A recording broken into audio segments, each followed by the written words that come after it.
यानी चर्चिल का बिल्कुल मन नहीं है इंडिया में भेजने का। इंडिया में तो गांधी की चलती है, और जिसके ऊपर ये हंसे थे कि ये कौन अधरंगा फकीर है, लेकिन क्या घोषणा करनी पड़ी दबाव में। रूजवेल्ट और चांग काई शेक कह रहे हैं कि घोषणा कर, कन्विंस कर उनको कि वो तुझसे ना लड़े, तुमसे लड़ेंगे और वो आजाद हो गए ना तो जापान उछलेगा, क्योंकि जापान का दोस्त, जापान हमारे साथ अच्छे रिश्ते में था। तो अब क्या हुआ, इनको क्या घोषणा करनी पड़ी, स्टेफर्ड क्रिप्स के नेतृत्व में मिशन भारत भेजेंगे। स्टेफर्ड क्रिप्स के नेतृत्व में एक प्रतिनिधि मंडल 1942। अब देखो, यहाँ देखना जरा, यहाँ डेट 1940 थी, ये प्रस्ताव है, प्रस्ताव अलग है, मंडल अलग। पहले प्रस्ताव आया कि भैया काम कर लो, अब सेकेंड वर्ल्ड वॉर में नहीं तो तुम घिर जाओगे। तो ये सब डिसीजन लेने में 42 में आया हमारे यहाँ। ये रहा देखो, अगर पूछे प्रस्ताव तो ठीक है वहां चल रहा होगा, हमारे यहाँ 42 में भारत भेजा गया मिशन, एक प्रस्ताव प्रस्तुत किया जिसकी मुख्य शर्त है, भी क्या क्या देखना, हमें लालच देगा। क्यों लालच दे रहा है? क्योंकि दबाव है। किसका दबाव है? अमेरिका के रूजवेल्ट का, चीन के चांग काई शेक का। क्या दबाव है? कि कन्विंस करो इंडियंस को तुम्हारा साथ देने के लिए। तो देखें क्या कह रहा है, युद्ध के बाद, युद्ध किसने देखा? फर्स्ट वर्ल्ड वॉर के बाद भी तुम कह रहे थे युद्ध के बाद तुम्हें आजादी देंगे, कहीं नहीं दी आजादी, गांधी की और बेइज्जती करवाई। तो कह रहे हैं युद्ध के बाद भारत को डोमिनियन स्टेट का दर्जा देंगे, जो किसी घरेलू या बाहरी सत्ता के अधीन नहीं होगा। यानी तुम लोग अपना राज खुद कर लेना, हमें कोई दिक्कत नहीं है। और यदि वो चाहेगा, जा लिख दिया, चाहेगा तो ब्रिटिश राष्ट्रमंडल से संबंध विच्छेद कर सकता है। अगर तुम चाहो तो हमारा जो ये राष्ट्रमंडल है, कॉमनवेल्थ, इसमें से हट जाना, तुम अपना अपने डिसीजन खुद लेना। देखा कैसा बेवकूफ बना रहे हैं। भैया राष्ट्रमंडल का मेंबर बन के हमें क्या मिल रहा था? 1930 से हम इसके मेंबर थे, राष्ट्रमंडल ने हमारा क्या भला कर दिया? अब कह रहे हैं अगर तुम्हारा मन ना करे तो इसमें से हट जाना। हट के भी हम क्या कर लेंगे? आज हम इसके मेंबर हैं, खेल में जाते हैं। युद्ध के बाद, सारी बातें युद्ध के बाद है, एक संविधान निर्मात्री परिषद बनेगी जिसमें ब्रिटिश भारत और देशी रजवाड़े, तुम्हारे लोकल राजा, दोनों के प्रतिनिधि शामिल होंगे। हमारे ब्रिटिश भारत वाले भी, मतलब जो रजवाड़े और जिसपे हमारा राज है, जिसमें कुछ सदस्यों को प्रांतीय विधायिकाओं द्वारा और कुछ को शासकों द्वारा मनोनीत। कह रहे हैं कि जब हम तुम्हारे लिए लॉ एंड ऑर्डर बनाएंगे ना तो तुम्हारे लोगों को भी बुलाएंगे, जैसे हम पहचान करेंगे। तीसरा, ब्रिटिश भारत का कोई भी प्रांत यदि नए संविधान को स्वीकार करना ना चाहे तो उसे जो अब चल रही है स्थिति, इसको बनाए रखने का अधिकार। यानी तुम चाहो तो अब जो चल रहा है इसको चलाए रखना, और नहीं मन करे तो नया संविधान तुम्हें बुला के लिख लेंगे, तुम चिंता मत करना, पर करेंगे युद्ध के बाद। युद्ध के दौरान एक कार्यकारी परिषद का गठन किया जाएगा जिसमें भारतीय जनता के मुख्य मुख्य वर्गों के, यानी तुम्हारे SC ST, तुम्हारे गांधी जी, तुम्हारे मुस्लिम, सबको लेंगे हम। तो देखो कैसे हमारा जाल बिछाते थे ये कि आ जाओ भाई सब फंस जाओ, युद्ध के बाद तुम लोगों को डोमिनियन स्टेटस देंगे, युद्ध के बाद तुम्हारा जैसा मन करेगा वैसा संविधान बनाएंगे, आ जाओ सब धर्मों के सब लोग आ जाओ। दिखती बातें बेवकूफ बना रहे हैं। अब क्या हुआ, कांग्रेस की कार्य समिति बैठी, कांग्रेस तो बहुत दिन हो गए ना इनकी बेवकूफ बनते बनते, की बैठक अप्रैल में क्रिप्स प्रस्ताव के बारे में कहा गया। क्या बोले ये, भविष्य के वायदों से ही संतुष्टि नहीं चाहिए। अब कांग्रेस ने कहा हमें नहीं चाहिए तुम्हारे झूठे वायदों से संतुष्टि, तुम्हारा क्या भरोसा, हमें तो वास्तविक स्वतंत्रता से ही। भाई अब तुम हमें कोई भी लालच दो, हमने हाथ जोड़ लिया, हमें माफ करो, तुम्हारे लालच में हम नहीं आएंगे, तुम चाहे कुछ कह लो, हमें आजादी चाहिए। यानी अब हम अड़ने लग गए कि आजादी चाहिए। तो कैसी आजादी? पूर्ण आजादी। देखो ये लिखा ना, वास्तविक स्वतंत्रता। तुम्हारी ये झूठी स्वतंत्रता कि तुम्हारा संविधान बनेगा और तुम्हारे भी लोग आएंगे, हम नहीं मानेंगे, अब हमें पूरी आजादी चाहिए। महात्मा गांधी ने क्रिप्स प्रस्ताव को कहा पोस्ट डेटेड चेक। इसकी डेट इतनी आगे की है, किसी और ने, नेहरू ने जोड़ दिया कि ऐसे बैंक के नाम जो टूट रहा है, इसका बैंक भी खत्म हो जाएगा जिसमें इसके पैसे हैं, और ये चेक दे दिया 3,000 का, तो फिर 3,000 में इसका कैश, तो बोले फालतू की बात है ये।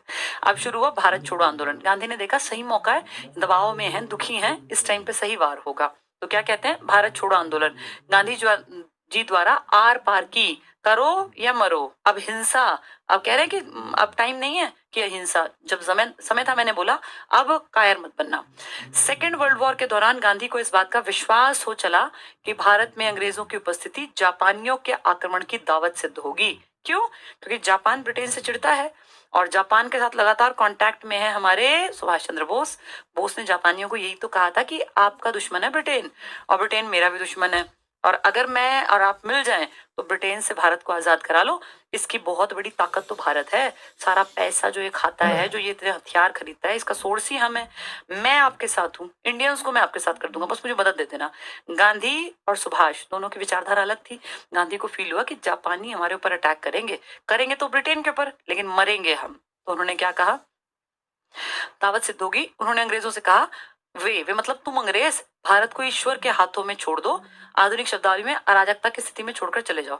अब गांधी जी ने कहा भाई हम चाहे मरे चाहे हमें राज करना ना आए, हम आपस में लड़ें, हम कुछ करें, तुम हमें माफी दे दो, तुम चले जाओ, तुम मत यहाँ रहो।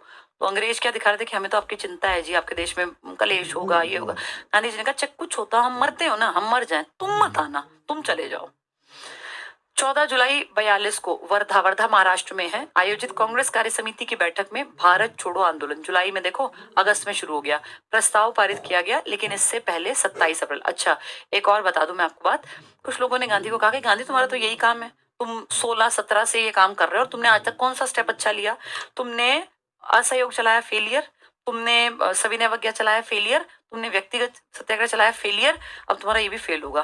तो गांधी ने कहा ठीक है, अगर आपको दिक्कत है ना मेरे इस आंदोलन से, आप तो कुछ भी नहीं कर रहे, आप तो हाथ पे हाथ रख के बैठे हो, मैं कुछ तो कर रहा हूं, और अगर आपको लगता हो कि मैं कुछ नहीं कर रहा तो ठीक है, मैं कांग्रेस त्यागता हूं और भारत के बालू से, रेत से, कांग्रेस से भी बड़ा संगठन बना दूंगा। मुझे कांग्रेस की जरूरत नहीं है, मेरे पीछे भारत है। ये बहुत बड़ा चैलेंज था। गांधी ने ये उन सबको दिया जो कह रहे थे कि गांधी तुम क्या कर रहे हो। कहा कि ये तो तुम कर लो काम, बैठे बैठे बोलना बहुत आसान है, और तुम्हें दिखता हो ना कि मैं बोझ हूं कांग्रेस पे, तो कांग्रेस आज त्याग दूंगा, जनता को कहूंगा कांग्रेस खत्म मेरे लिए, जनता मेरे पीछे चलेगी। इसको ओवर कॉन्फिडेंस कह लो, जरूरत कह लो, कुछ भी कह लो। तो क्या हुआ देखें, भारत छोड़ो आंदोलन पर प्रस्ताव पारित किया, लेकिन इससे पहले अप्रैल 1 मई में इलाहाबाद में आयोजित कांग्रेस कार्य समिति की बैठक में गांधी जी पहले ही अंग्रेजों को भारत से जाने के लिए, गांधी पहले क्लियर हो गए थे अब कि भैया भारत छोड़ना पड़ेगा, कलेश करके जैसे तैसे छोड़ना पड़ेगा। जुलाई 42 को भारत छोड़ो प्रस्ताव के कांग्रेस कार्य समिति द्वारा पास किए जाने से पहले, अब इन्होंने पास नहीं किया कांग्रेस वालों ने, इससे पहले गांधी जी ने कांग्रेस के भीतर ही भारत छोड़ो प्रस्ताव के विरोधियों को चुनौती देते हुए कहा, ये मत सोचना सब कहते थे हाँ जी गांधी जी, ऐसा मत सोचना, गांधी के हमेशा विरोधी तैयार थे। गांधी जी कोई बात रखते तुरंत कहते कैसे ऐसे कैसे, आपने आज तक क्या किया, आपके कौन से सफल हुए हैं। तो गांधी जी को भी सेम प्रॉब्लम्स आई जो किसी भी इंसान को आती हैं, सही बात के लिए कन्विंस करना भी चैलेंज था, गांधी के लिए भी था। चुनौती देते हुए कहा, अब ये क्या बोले गांधी, पहले ही विरोधियों को, अंदर अंदर की बात है ये, यदि संघर्ष का उनका प्रस्ताव स्वीकार नहीं किया जाता, अगर मेरा ये करो या मरो का नहीं तुम स्वीकार करते, तो मैं देश की बालू से, रेत से ही कांग्रेस से बड़ा आंदोलन खड़ा कर दूंगा। ये चैलेंज हो गया कि तुम लोग जो कह रहे हो ना मैं कुछ नहीं करता, कोई बात नहीं, मैं देश के लिए कुछ भी करूंगा। तुम अगर तुम्हें लगता हो कि मैं नहीं कर रहा तो तुम कांग्रेस के लिए कर लो, मैं देश के लिए करूंगा, और देश की जनता से मैं बालू से बहुत बड़ा आंदोलन बना दूंगा। ये बहुत बड़ा चैलेंज था। अब जो लोग इनकी बुराई कर रहे थे, सच बात यह कि 10 आदमी भी उनके पीछे नहीं थे, फिर कैसे करते। अगस्त 7 अगस्त 42 को मुंबई के ऐतिहासिक ग्वालियर टैंक, बहुत इंपॉर्टेंट, 7 अगस्त ग्वालियर टैंक, ये 3 दिन तक चलती थी बैठक, मैदान में अखिल भारतीय कांग्रेस कमेटी की वार्षिक बैठक, एनुअल मीटिंग, मौलाना आजाद इसका नेतृत्व कर रहे थे, जो आगे जाके हमारे पहले शिक्षा मंत्री बनेंगे आजाद भारत में। तो गांधी ने क्या कहा, वर्धा प्रस्ताव, ये बहुत पहले हो गया था महाराष्ट्र में, की पुष्टि कर दी गई, भाई क्लियर, ये क्लियर हो गया कि हम चलाएंगे आंदोलन। मुंबई कांग्रेस ने भारत छोड़ो प्रस्ताव को थोड़े बहुत संशोधन के बाद 8 अगस्त को पास कर दिया। बैठक 2-3 दिन चलती थी ना, 7 अगस्त को आए, बातचीत की, 8 को कहा ठीक है भाई, परमिशन दे दी गांधी को, चलाओ, खुल के चलाओ अपना आंदोलन, जो पैसा खर्च होगा वो सर इसमें से जाएगा। मुस्लिम लीग, अब मुस्लिम लीग को लगे यार हमारी इंपॉर्टेंस तो खत्म हो गई, हम क्यों इनका साथ दें, तो ये मना करेंगे, हम नहीं आ रहे, ना मुस्लिम लीग आएगी और न कम्युनिस्ट पार्टी, इन्होंने बहिष्कार किया। भारत छोड़ो आंदोलन के 9 अगस्त 42 को शुरू होते ही 8 को नारा और वो सब दिया और आदमी उठा लिए। गांधी जी को गिरफ्तार कर सरोजिनी नायडू सहित आगा खां पैलेस में, पुणे में है ये आगा खां पैलेस, यहीं कस्तूरबा की डेथ हुई, उनकी समाधि भी यहीं पर है। करो या मरो, डू और डाई, ये बहुत तगड़ा नारा था। नारा समूचे देश में गूंज उठा। वरिष्ठ बड़े बड़े नेताओं की गिरफ्तारी के बाद आंदोलन का नेतृत्व युवाओं ने, युवा तो कलेश कर देंगे, तुरंत से गुस्से में आएंगे, ने संभाला, जिससे आंदोलन अहिंसक न रह सका, मारकाट हुई। भूमिगत नेता, कुछ लोग भाग गए, अंडरग्राउंड हो गए, बस मैसेज पहुंचाते थे।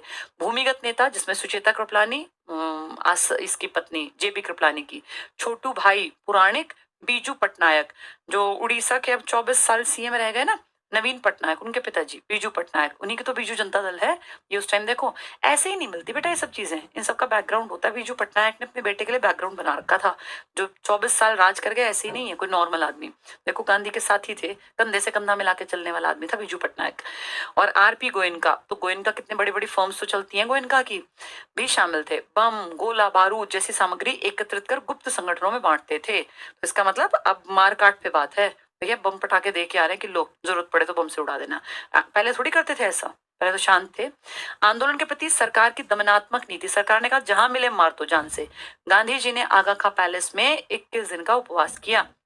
गांधी को पता था भाई लोग हमारे भी शांत नहीं रहेंगे, यंग लड़के हैं, कलेश करेंगे। तो गांधी ने कहा मैं उपवास करूंगा क्योंकि मेरे लोगों को बहुत हिंसात्मक तरीके से, बहुत गलत तरीके से मारा जा रहा है। तो गांधी ने 21 दिन के उपवास की घोषणा कर दी। ठीक है, चलो 125 पेज हमने पढ़ लिए। अब दूसरी क्लास का टाइम हो गया।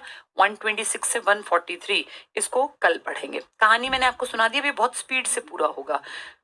ठीक है, चलो यहां से पढ़ेंगे जो गांधी जी ने जो उपवास कर दिया उसके बाद क्या हुआ, फिर क्या क्या चीजें बदली, कल पढ़ते हैं। अभी बेटा कंप्लीशन पर आ गया क्योंकि आजादी तक ही तो मॉडर्न इंडिया है। मॉडर्न इंडिया पढ़ते पढ़ते हमें लगभग 2 ढाई महीने हो गए।